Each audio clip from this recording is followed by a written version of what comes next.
inkwenkwana izasazi uzoba inkwenkwana. Wabona inkwenkwana ine appetite yokulima. But le ngubo lena imela pha espacing. Lithi phandle wayiphosa nje le ngubo. Ekuyiphosa kwakhe ndiyazi yabuyelela kanjani kuye. Lithi phandle yathi ngahlangana noElisha le ngubo. I-appetite yakhe yokulima yatshintsha. Isizathu uhlangene nengubo. Nisekhona kodwa bazalwane enkonzweni. Ikhona into eyenzekayo xa uhlangene nengubo kaThixo. Akunandaba noba ubuphila impilo enjani, akunandaba noba ubujola kangakanani, but wakuhlangana nale ngubo i-appetite yaguquka. Isizathu uhlangene. Oh haleluya bazalwane. Sizofana bazalwane. Ngoba ukuhlangana noThixo xa ubona abantu abazalwane,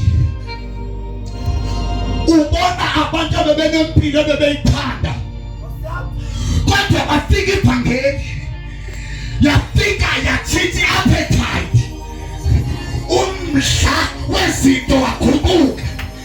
Isizathu ihlangene. Nisekhona abantu abazalwane enkonzweni. Amandla ebhangeli bazalwane alikho kakhulu ekulithetheni, but khona into ekufuneka uhlangene nayo. Once uhlangane nayo, nisekhona abazalwane. Yebo bazalwane, wakwahlangana uYesu nentombazana ihleli ngasenquleni, ine-appetite yamadoda. Lithi ibhayibheli isele i-6 kodwa nawudlela uYesu yathi nansi indoda ye-7. Ake ndimchazele namhlanje. Wathi angafika uJesu enquleni, wafika ehamba kancane, wafika wahlala phansi nentombazana, wathetha nayo. Ezethetha nayo yaya ngotshintsha i-appetite. Ezethetha nayo. Haleluya. Xa iqala uthi indoda ndini, baqhubeke bathetha. Atshintsha athi mhlekazi, kwenze njani? Yatshintsha i-appetite. Nisekhona abazalwane. Aqhubeke uJesu athethe, yatshintsha intombazana yathi mprofethi. Nisekhona kodwa abazalwane. Isizathu xa uhlangene noThixo kuba khona into eyenzekayo, ukutshintshwa komdla. Haleluya. Praise the Lord. Hallelujah. Yes bazalwane. Once udibane naye, umdla wenza njani bazalwane? Lento lena mamelani bazalwane ndiyichazele nodithethe. Yonke into ekwelini izwe esiphila kuyo inamandla ayo tathuzo. Utshwala ngeke usikumntu umbethe ngempama uthi makayeke utshwala. Wansaba uqale bona amandla abo utshwala. Umenza angakwazi ukungabuseli. Nawunanda ngamandla evangeli. Xa lifika empilweni yakho uba nje utshwala, lifika liqale ngokuyi-appetite yotshwala. Ubone ngotate phathe iglasi yebhotile ebecibuza isela ngomso. Isizathu ugaqekile, uhlangene nevangeli, yatshintsha i-appetite yakhe. Ubone ngaye siyemgqomeni, yetata kwenze njani, kunento endihlangene nayo. I-appetite yatshintshwa nezinto zexabiso ebesingathi zibalulekile. Once uhlangane naye, i-appetite yatshintshwa.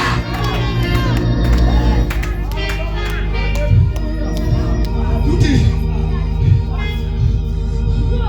nisekhona abazalwane. Ibambele sizoyimisa namhlanje Qokonyeka. Ethi xa idibana nawe bazalwane, sifuna la bhangela ibuye tathuzo. Ibifika ngaseSt. Kula ndawo yalamantombazana aphangela pha. Ithi afika la bhangela intombazana ibiqina simakule ndawo, but isizathu ihlangane nalento ibone ngayihlabelela. I-appetite yokuba yi-prostitute, kukhona into engenileyo, kukhona umangena.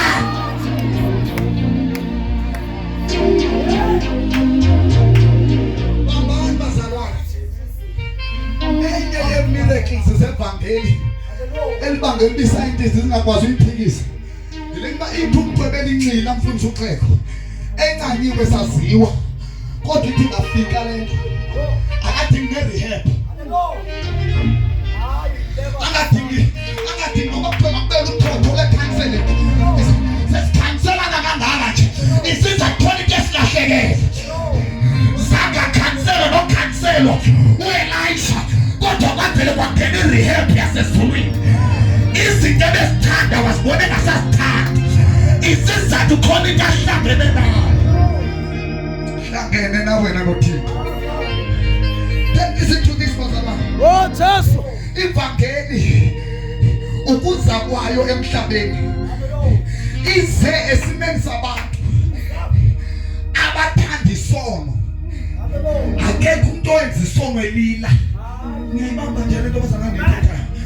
Yonke into yenzayo ne-appetite yayo unomdla uyayinqanqathekela nedinga usumbuzo ke bazalwane usatho kanjani empilo onqanqathekela ichubo uma makaliyele nje kufuneka kube khona amanye amandla angenayo angale ngokulanhliziyo yebhoksana athi noma izwe lengasalifundi imfundo uzenzile kodwa sibone ngaye phethe iBhayibhile yakhe isizathu i-appetite itshintshile uthi indawo bekade ngithola kuzo angisatholakali kuzo isizathu ngenwe emoyeni wami athi wehlabelelayo ilizwi lakho Nkosi yami athi mabala onke awugolisa umoya wami ingamandla evangeli layo hayi leyo ngithathe down ngelutho lezo ngithathe down ngelutho kodwa ingabe appetite yakho itshintshile na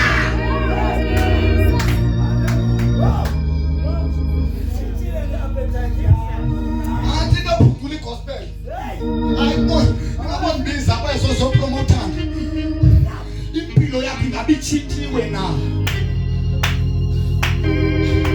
babona ukucelebrate konke uzenzile angazi mandiliyeke kanjani icuba andazi ndiliyeke kanjani bekade ngingumuntu obetha abantu angibazi andizamanga nokuyizama lento ube khona into engenayo sithi appetite nisekhona bazalwane i-appetite yakho ingekabi right uzoya enkonzweni yonke imihla uzoba ngumzalwane futhi simncome but awungeke ube ngumzalwane ovictorious ophumeleleyo ngoba i-problem i-appetite nisekhona kodwa bazalwane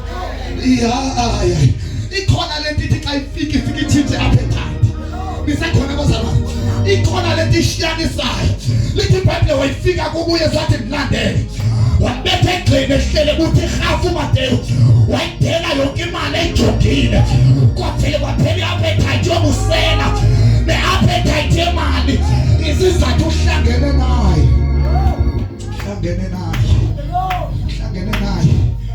amandla evangeli bazalwane alitshintshi impilo yakho nisekhona kodwa bazalwane othi impilo yami itshintshile nje andiyazi bengisithi kuyazama and one xa selingena ivangeli empilweni yakho inhliziyo yakho ayisavuyi ukwenza ububi uyayiva lento uyenzayo noba uyenzile into bana leni into le istrange apha kuma yamkelekanga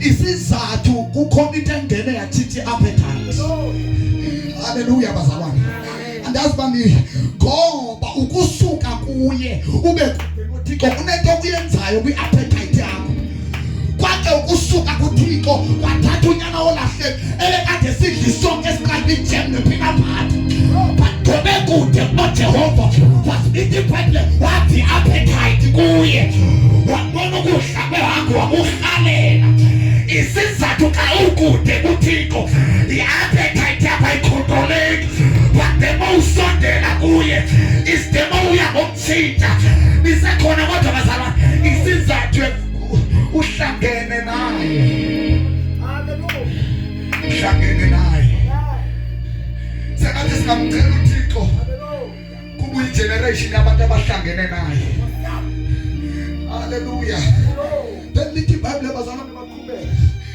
ekuqhubekeni kwabo behamba lengubo imsondezile ngoba lento kaThixo kufuneka iqala ikubonisa ukuduka kwakho bese le uyakufana mfundisi uzenzile nisekhona bazalwane bese ke lento yakutsala le umana ukhula kancane sifa ngawe asithonga ba sohlala ku WhatsApp ukude kube ngelixesha kodwa sifa ngawe sithi no man, something is demanding my appetite, something is demanding my attention. Kukhona ufuna ngihlale naye nabangane ngicela uhlala nabo ngiqolela ngiqalenanga nani izizathu ningenwe. Kukhona ufuna ngihlale naye lithi phela baba ngamsusa abantu Elisha bemsusa kuEliya wathi sukani nithi kwaka ngifuna uhlala naye ngeke ngamdedela ngisho naye wahamba naye bahlekisa naye wahamba naye nisekhona bazalwane wasifeshi wahamba naye nisekhona bazalwane wasithominento zazo wahamba naye wahamba naye ndimtholile uJesu ngensuku zokugcina kwakho nizohamba naye.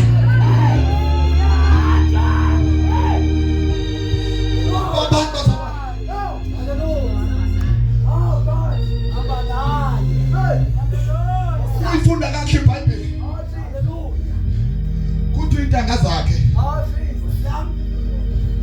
sazi manje sithi kuye uyasuswa ke lo Eliya wakho abakuyo ngoba kwenza ntoni bazalwane xa ivusele lisifa bayajika abantu babe nengxaki nabavuthayo nethomi zakho sithi exclude ube ngathi uphapha kakhulu umfunzo uzenzile awuvuni hayi bazalwane nalento yakho soluhamba nontathu makeleni iqala ibadike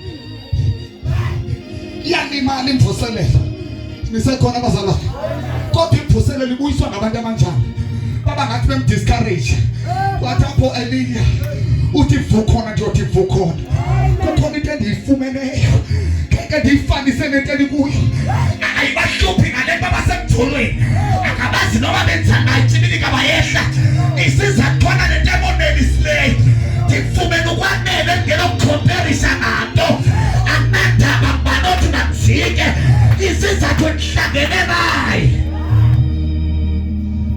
lithi iBhayibheli akwanelanga nje bazalwane ukumlandela ikhona enye level njengomlandela nje usembatha ingubo yokwehlulakala kwakho Elisha uyamlandela yena kodwa izolo lakhe liyabonakala kuye ndilandele mfundisi uzenzile uyamlandela yena kodwa kusekhona izinto ezibohlulayo ndilandele uyamlandela yena kodwa ibhale ebusweni bakhe uthela ungathi uphumelele kodwa uyamlandela uma ke yesithi jika kodwa athi wena yanandaba noma kuthiwa wena zokulandela landela.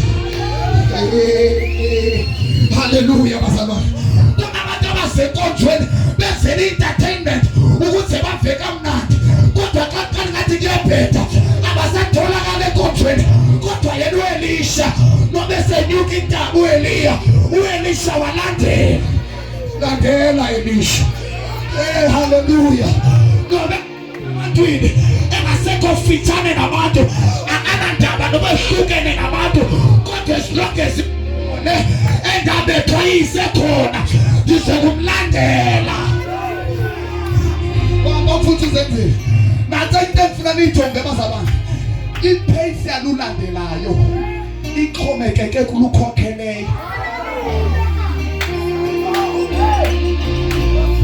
ungabavumeli tata bathi ukhawuleza kakhulu bengamonanga nokukhokhelayo uba yena ipace yakhe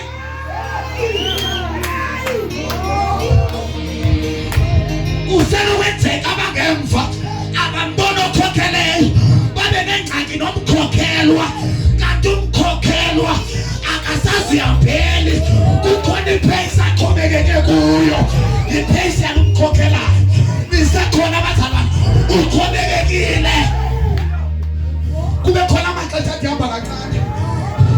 Akunandaba bangxamile emva kwakho futhi uzenze iba ngathi uyagxama izazenzile gxama awupress athi wokancane ungxamile ima kancane lisakhona abazalwane bathe bangayibona lensindiso yakho iyakudileya sisazi uthanandaba na animazi lonke mkhokheleyo lithi nqabulamane hamba kancane welisho. Hayi Nkosi uJesu baphina abazalwane abangazulandela sitha kodwa bazolandela yena ngensuku zokugcina abazalwane. Akunandaba ngibani omshileyo kodwa ngizomlandela as long as ngisambona yena ngizomlandela. Aphake hlala phansi malapha uyazi ukumlandela abazalwane uyingxaki yena ngoba uvela thanda ukuya kwezindawo abantu bangayiyo kuzo kodwa ngenxa yokuthanda yena noba kuthiwa uyiwa kwezo ndawo uzamlandela. Uvathele ngubu Elisha le ngubu ichaza izinto ezake zamehlela. Le ngubu ichaza ifemela azalelwe kuyo. Le ngubo ichaza into zesizukulwana sakhe kuba abantu belixesha manje. Le ngubo ichaza izinto ezidalwe noElisha. Le ngubo inobumdaka obuchaza uElisha uke wadlula apha ebomini. Le ngubo bangaphamsi izandla uElisha athi uyathandaza. Le ngubo iyamangalela le inezinto ezimbizela impukane. Ile ngubo le labasatha ngila secretary baba. Le ngubo le uthi nobefuna uhamba ngokomoya kodwa ingubo yenyama idonsela phela khona landela khona kulandele kodwa ingubo yenyama ayivumelane na kodwa kunandaba Elisha landela baphake lapho. Le ngubo le ake sithi le ngubo bazalwane ake sithi le ngubo siyathandaza Church of God of Prophecy. Le ngubo le ngubo Nkosi uJesu inengxaki ke le ngubo le ngubo yongiphathile ino problem sometimes ngenxa yayo izaphuthi nabangamaziyo nabasezweni xa bebona la ngubo inezinto ezithethayo fanba lo wake wadlula entweni ethile lo fanba lo wake wayidla intsangu lo fanba wake wadibana namantombazana lo fanba wake wadibana no-boyfriends lo baba sezweni basondele kuye nowesindisiwe iya kuye bhuti isizathu yila ngubo uzibona usendaweni ongafuni ukuba kuzo usondela ngabantu ongafuni bakusondele kusekhona legamenti aba-attractayo kusele kwenzeka indlela obehave ngayo indlela othetha ngayo indlela ocinga ngayo indlela o-uploada ngayo i-status indlela onxiba ngayo kodwa la ngubo kubuhlungu kabazalwane ukuba ngumzalwane etathu usodibise khona le ngubo. Lithi iBhayibhile wathi suka wathi uEliya siyathandaza wathi cela into ndingekasuswa kuwe.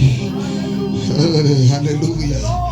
Wajika wathi cela into ndiyalazi ihlabathi ohleli kulo zenzile kodwa cela into ndiyazazi izinto ezenzeka kulo mhlaba kodwa zenzile cela into khona into endombathile zenzile kufuneka ngandihambe nayo le ndikuni ilungele ndihambe ukuze ndishiye le ngubo ndiyalazi ilizwe ndiphila kulo kodwa cela into yakhona abazalwane ndiyakwazi ngumntu omtsha kodwa cela into ndiyakwazi ngumhlolokazi kodwa cela into ndiyakwazi unesihlalo enkonzweni kodwa ngecela into ndiyakwazi utshatile kodwa cela into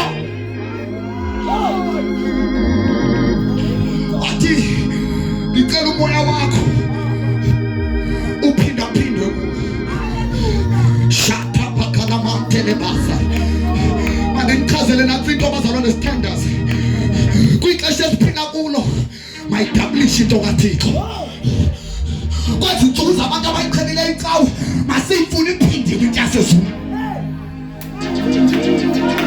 Asihambe nayo isingle lento mayibe doubled. I want it doubled. Ndifuna double portion. Izwela abantu abakrele abanezinto abazaziyo nalensinto yethu bayayiphikisa kodwa ngongcwele double anointing. Dinentambiso mayiphindwe ndikhathele ukuyithetha ngokwami lento kodwa le mayiphindwe. Lithi iBhayibhile sesithandaza abazalwane lethi siyathandaza athi kunibonile xa ngisuswa kuwe kwenzeka wangibona mfuthu uzenzile. Lithi iBhayibhile kwafika inqwelo zomlilo.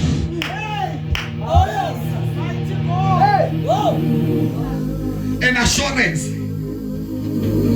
yokuthi isiphelo salento ndiyilandelayo inamahashi anesikhoji zomlilo. Noma bangabheka emagqirheni kodwa lento ndiyilandelayo inqwelo zayo sinamavili omlilo. Wambona esenyuka. Lithi iBhayibhile wena Thixo wenqwelo zomlilo nisekhona abazalwane. Wambona enyuka ebheka phezulu. Lalelani bazalwane nimchazele indaba yethu yokusindiswa ayiphelele esikhwantaneni, ayiphelele ekuthini utshate, ayiphelele ekuthini ube nemali, ayiphelele ekuthini ufumane umsebenzi kodwa iphelela phezulu. Elethu indaba ayiphelele lapha, iphelele emaphakadeni. Nisekhona abazalwane lento sikuyo le inesithembiso esinikeze sona. Bonke abanethembele njalo bayasihlambulula kuko konke ukugxopheka kwenyama. Isizathu amehlo abo ajonge phezulu. Siyaye ezulwini akunandaba kwenzekani emhlabeni kodwa ezulwini siyaya noma sehluthwe emhlabeni. Lithi iBhayibhile wayibona ingubo. Khulula le ingubo. Wathi angayikhululi ngokhawuleza mfundisi. Wathi angabona le ingubo. Wathi le ingubo lidlakadlaka. Wathi ngiyalikhulula ikakade lami ngoba abazalwane sithandaza ayikwazi le ingubo ufike ingene phezulu kwale ngubo. Beka le ngubo, beka kuwe emagxeni, beka emagxeni. Inxibe tata. Le ngubo iproblem yayo ayivani nokuhlala phezulu kwale ngubo. Ngoba kubuhlungu ukubona ingubo. Siphinde sibone nawe futhi. Siyayibona ingubo. Nawe umane uvela. Siyayibona ingubo. Yavela nenkohlakalo yakho. Siyayibona ingubo. Liyavela nethuku lakho. Wathi elisho into emandiyenze. Bathe empty. Mandethele ipride. Mandethele ukudelela kwami. Mandethele amanyala onke. Mandethele inkohlakalo yonke. Ngoba khona le ngubo endiyifunayo. Endine ngubo le xa ifika lithi iBhayibhile wayibonise kude ibone ezenzile. Lahla le ingubo yamakakade akho. Waqatha le ingubo. Lithi iBhayibhile wayifaka kuye. Waqala waziva. Ubintu yasezulwini ihleli kubo. Ndihlukene nezwelo kona. Ndiqala indlela entsha. Noma ndihamba ndodwa le ndlela kodwa kunengubo. Le ngubo iyabhekishana le. Noma ngiyehlulalana kodwa le ngubo ithi prison. Akunandaba uElisha ngekho kodwa ingubo ithi hamba senzile. Akunandaba ngekho umfundisi kodwa ingubo ithi hamba. Siyathandaza namhlanje sibenze ngenyawo zethu. Shata phakala madela. Uyapha phakala phakala. Kreke sakraka takraka. Rikata kreke saria. Soria kate paria. Nengubo. Nobusehluleka. Kodwa le ifika senzile bekudelile kwenu. Kodwa le ngubo. Ifika le ngubo ungakwazi ukuzilawula. Le ngubo bazalana moya ngwelele. Shakata para baba. Le ngubo nguThixo uqobo lwakhe. Ifika unezinto ongakwazi ukuzilawula kuzo. Kodwa ifike le ngubo iqoqa isimo sakho.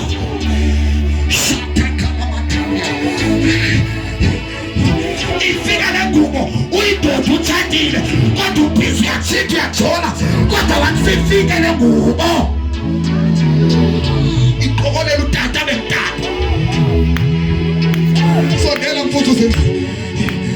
iyahlukanisana le ngubo.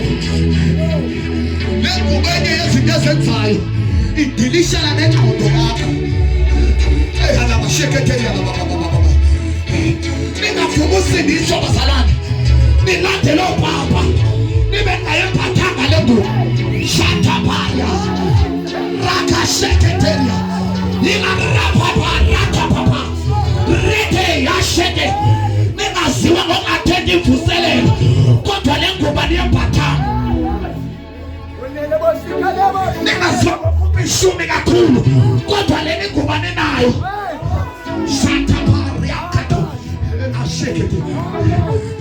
Ningavumuni kwi-positions kodwa le ngubo ayikho. Siyathandaza namhlanje. Oh yini namoya ngcwele. Yini Thixo.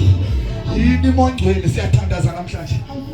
Ayihambi kakhulu nexa ungenawo le ngubo le. Le mvuselelo yensuku zogqibela. Ayizanga so entertain nayo. I'm sorry ngoba funa entertainment. Le mivuselo linengubo special. Kunabantu abazomphathisa. Shakapapa masiya katala. Oh, nakusekethela. Indlela yethu yokuphila bazalwane ingachintshi nje sidinga le ngubo. Nkosi uJesu ikhona le ngubo. Bathi noma bejola kulakona kodwa sazoqhubeka ngathi awuboni isizathu kunengubo. Le ngubo idli appetite emzimbeni wakho. Awusena appetite ujola isizathu ingubo. Shataparia. Kalumboze ngale ngubo. Kalumboze. Andiyazi xa isihla welisha. Yahlele enhloko kuye le ngubo. Yatshintsha indlela yakhe yokubona. Ezinto besikade zimdonsa akasebi nandaba nazo. Isizathu ubone ifike yatshintsha wakhe. Izothi Qokonyeka mzalwane tshintshwa. Tshintshwa namhlanje. Apostle Paul ndithi ngifuna ukwenza okuhle. Tata uGqiyana sekuvela okubi. Kodwa ndiyamthanda xa ivalala chapter ngena ku-8. Kodwa athi ke ngoko ke ngoku. Asathi ke ngoko ke ngoku. Akusekho ukuthi. Baba kuKristu Yesu. Kwaba hambiyo ngokwala ngubo. Kodwa bahamba ngengubo kamoya. Ngisekhona bazalwane. Ngicela ukuchazela nathi ngani bazalwane akhulaza abase Church of God of Prophecy. Uba uyembatha ngengubo kamoya uqualify kule nkonzo. Ngoba befana basinga ngokungcwaba ngoba ufathanga. Njengasecawe xongena sambatha ungcwatywa. Uzobe imemba ebandla ayikoma ngophadula nkelo mntana uJobile. Ukwembatha le ngubo.